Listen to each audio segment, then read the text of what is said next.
Pantheon Rise of the Fallen hit early access on December 13th, 2024. And while it's still pretty damn rough around the edges, I've loved every messy, broken, nostalgic hour of it. But that doesn't mean that there haven't been issues that are worth talking about as we look back at the first 6 months of what has been Pantheon's first steps into early access. Let's call it kind of a report card. You know, the thing that you hid from your parents when you got it because of all the bad grades. Or maybe that was just me and my shit grades. Let's break down the highs, the lows, as we desperately try to recapture the joys of our childhood through misplaced spending, nostalgic tropes, and ignoring our actual real problems and refusing to go to therapy. That was a joke. That was a joke. Please go to therapy. Therapy's a good thing. I go to therapy. It's good. Let's get the bad out of the way first, then the good, and finally talk about the future. Look, we might as well get the giant ass elephant out of the room fast because I'll be as real with you as possible on this.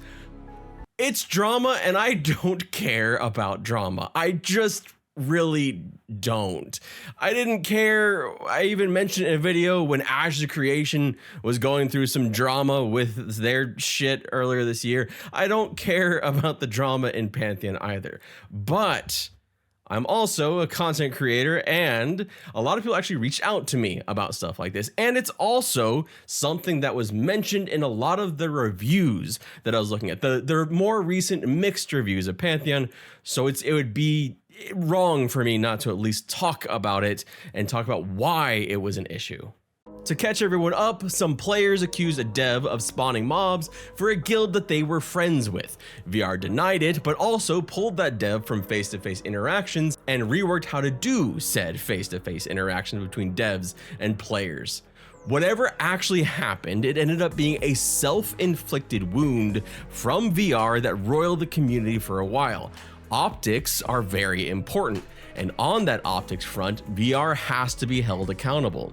I'm old enough to remember when players left Ultima Online and EverQuest at different times over accusations of favoritism from guides. It sucks, it's annoying, and it's probably led to some significant changes in communication and openness in VR, and there will be players who never return to Pantheon due to this drama. It happens, people move on and move away, but there are more cogent issues, more important negatives to talk about, and they all do kind of in some ways tie to some of this stuff, some of this drama, like testing groups. And it all has to do with patches that break shit. Most of those recent negative reviews actually all tended to be focused on patching issues. How patches will come down the pipeline, break a bunch of things, and then need hotfixes later to rectify the things they fixed or broke. Essentially, highly impactful patches that aren't just little tweaks here and there, but big overhauls to systems that impact hour by hour playing for people, often in the negative. And this impacts everyone who is playing. And when I said that this was connected to the prior drama, is because they nixed a previous advanced tester team in part of this drama, part of the optics issues, letting those patches go out raw to hit us all in the face. Now there are some positives on that side of things that are basically rectifying some of this potential issue, but we'll talk about that in the positives. But this stands out to me as like far and away the biggest issue that with the game over the last 6 months, outside of content. So let's talk about how players are kind of finishing the game. A lot of players have essentially gone through the available content. If you're a slow player like myself, you can get hundreds of hours out of Pantheon as is. If you're a power gamer, you'll exhaust that content in half or less. My biggest concern though hasn't been the lack of dungeons like Halnir as much as that there's very little world lore in the game. Since they hired Ronick back as a writer, this has improved, going from say a 2% to a 3% on the amount of writing that needs to be in the game. But at this point, it really feels like we need to be at a 20% or a 30%. I think this is where the game is getting hamstrung in places because without a world to actually captivate you and make you care, the game just becomes systems. And then the scrutiny increases tenfold on those systems. Perception is on the roadmap, but it needs to be more fully implemented as soon as possible to give players something else to do beyond engaging with the combat systems that face iterations through EA. Players need to know why they should care about the world they're in. Right now, there isn't nearly enough. This is my biggest complaint in the 100-hour review, and it's my biggest complaint 6 months into early access too. And it goes beyond just the like actual lore, text and things like that, but also environmental storytelling, different points of interest that to actually go to, things to explore in the world. Part of the joy of a game like Pantheon not being strictly a quest hub based MMO is going to explore the world. But if the world is empty, there's not a whole lot of points to go do that. There needs to be a lot more reason to go out and find things in the world, and that just essentially comes down to content. More and more content is needed. But now that we've torn into VR and told them everything that they've been doing wrong while sitting nice and neat in our homes and not doing any game dev because it's scary, I wouldn't want to do it. But let's talk about some of the optimistic things, some of the good things, some of the positives that they've done since the launch of early access. Heading into EA, I was probably one of the more optimistic creators out there, but even still, launch surpassed my expectations. I had expected mixed reviews and maybe 3,000 to 5,000 peak players. It exceeded both of those with a peak just shy of 7,000 back in January, and mostly positive reviews with a current of over 4,000 reviews and a 76% mostly positive rating, even with the aforementioned 160 or so recent reviews that are mixed. Doing the same exercise of looking over the positive reviews of Pantheon over the same time period, those positive reviews talked up the danger of its world and its ties to EverQuest, a lot of them echoing the feeling I have.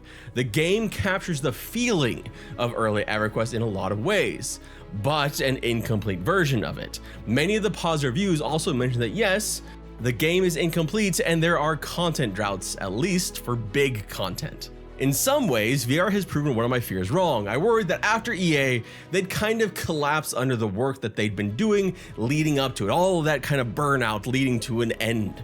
To their credit, they've pushed out a ton of patches over those past 6 months, some good and some bad. They've added the Druid class, made major overhauls to healing classes, and now starting on tanks. They've upgraded to Unity 6, added in more quests and lore. They've added in new content areas like the Knoll open world dungeon in Eastern Plains and the Orc area in AVP. We're gradually seeing new armor and VFX come online, and they've made adjustments to experience rates and level gaps so that you can group with people for longer and stay in areas longer. Content is coming. It's just the big drops like entire new zones that we haven't gotten since EA launched, and some of those remain unfinished or underutilized. And 6 months with no big new zones is rough. But one of the other positives that I want to point out is something that even EverQuest 2 struggled with when they launched, but WoW did extremely well, helping WoW cement itself as the winner between those two big MMOs. Input latency in Pantheon has been fantastic. When you do an action, it feels good. It's hard to really kind of put this into words and make sense, but when WoW launched, one of the things that hooked players was the feedback of pressing a button and having an action do the thing. It was crisp. Pantheon's network has made the game feel crisp in the same way for me, as well as server stability, which has been pretty damn good too, especially on servers not named Black Moon. I never played on that server, but I have heard horror stories due to overcrowding. Over on Stormona though, it's been fantastic. The last and most recent positive I want to point out is all about the patch issue in the negatives. It came to a head with 2 well-meaning patches in the past few weeks meant to address player exhaustion from the combat system, essentially feeling of needing to always be on while doing group content, even when you're just kind of trying to relax and socialize with friends and grind a little bit of experience. The first patch to address this kind of broke a whole lot of shit. It came out and messed up readiness, a key resource of all the classes, to supplemental kits, and then this led to a follow-up patch which fixed the first patch, added a bunch of cool stuff like my new Necromancer Slow, which I'm very excited about, but more importantly gave us an announcement of changes to how they're going to be patching in the future. First, their advanced testers, the ones they got rid of due to that drama, are now ready to go. A small group of them using a point system with very minimal team input to reduce any chance of favoritism. That should help ease the patch day drama, because some other lucky souls will get to see the broken stuff in its most broken state before we, as the early access testers, get the slightly less broken version. It's a strange situation. On one hand, anyone playing Pantheon right now is a tester. These are all, in a sense, test servers. But MMO players are also, well, MMO players. I know I've grown attached to my character in the countless hours I've played, so I hate when something breaks. But I'm glad to hear that they've gotten this going again. I can only hope that this will reduce some of the aggressiveness of changes and help smooth out future patches. I think it's quite clear to see why mixed is the most recent of the reviews, as the content drought has kind of extended and some of the patches have been kind of like hit or miss with whether they make the gameplay experience more fun after the patch or less fun after the patch. But I also think on the same level, it's also clear why it's sitting at mostly positive, with most of the reviews being positive by a pretty large margin, because the game that you're playing is a very solid MMO. There's a lot to love about this game, and it's still one of the MMOs out there that I have had the most fun playing over the last several years. It's not there yet, it's still rough, but it's getting there. I just think that we all wish, and we've been wishing this for years at this point, it would just come faster. But at least they hired a couple new people over this EA period, so hopefully that will pay dividends in the future. I know I'm personally happy that Ronik is back and doing writing, quest writing, and dialogue writing, especially to kind of flesh out the world, because it needs it. Speaking of, let's talk about the future.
Content. The game needs it. It needs a big content drop to come sooner rather than later. And a big part of that, in my opinion, must be lore and world building. It's one of the most important things the game needs. Not just more dungeons, more NPC models, more armor and weapons, but also more lore, more quests, more reason to exist, and a slightly more guidance on what to do beyond grinding. I think we've kind of seen the extent of grinding in the game, especially without a current end game. The game loops of grinding are there, they're solid, and they work. Getting experience, getting items, it does work at the current level. Even though right now there really isn't a current end game. I mean, after all, they're not even at max level, because max level is supposed to be 50. The game just needs more. And more is on the roadmap, but unfortunately there are no dates to coincide with that. This is a step back from during seasons when we had fairly strict timeline of when we'd expect new content to drop. Now I get it, putting dates on a roadmap can be scary as hell, and many only roughly put things in quarters. Players can be as cruel about a missed patch date as an angry boardroom full of old crotchety investors asking why you don't get charged $2.99 to loot that NPC you just killed. But not knowing when to expect things may set us up for a few bleak months and a few months of questions. We know from the roadmap that every 6 to 8 weeks we're going to get something, but we don't know when that timer starts. We have essentially 3 major content drops throughout 2025: Ash Breather Trench, Black Rose Keep, and Badia de Cara. There's tons of other stuff going on as well, of course, like smaller content drops expected throughout the year, but those are the 3 things I imagine will bring people to come and poke around and see what's going on in the game, what's more so than like other things like mountain taming, various new skills, visuals, etc. Problem is, on the roadmap, Ash Breather was the first thing up, and that was at least about roughly 12 to 16 weeks out. So maybe sometime roughly in mid to late June, almost July, possibly. Then Black Rose is 6 to 8 weeks after that. And even those are just like assumptions and estimations because we don't have a date, and we don't know an exact start date of when they were trying to hit those. Speaking of, let's talk about communication. Communication, that is official communication on the Discord, has remained solid and perhaps even improved. They're addressing patch issues, issuing updates, but the informal communication, especially that of Bronson and Joppa streams, is gone and leaves open a major gap that has put Pantheon into the darker reaches of more professional, but less frequent communication. But hey, at least they've got more communication than, say, Camelot Unchained. They had an announcement recently, yay. Perhaps this is a good thing in the long run, but their informality was something earnest and it made me appreciate them. It's something I will miss. For the time being, it looks like updates will come from newsletters and Discord notifications for the foreseeable future.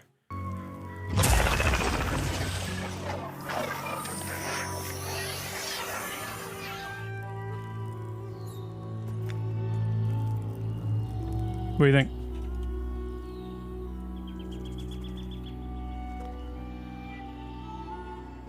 Yeah? Yeah? Might still be a little too small. That's fair.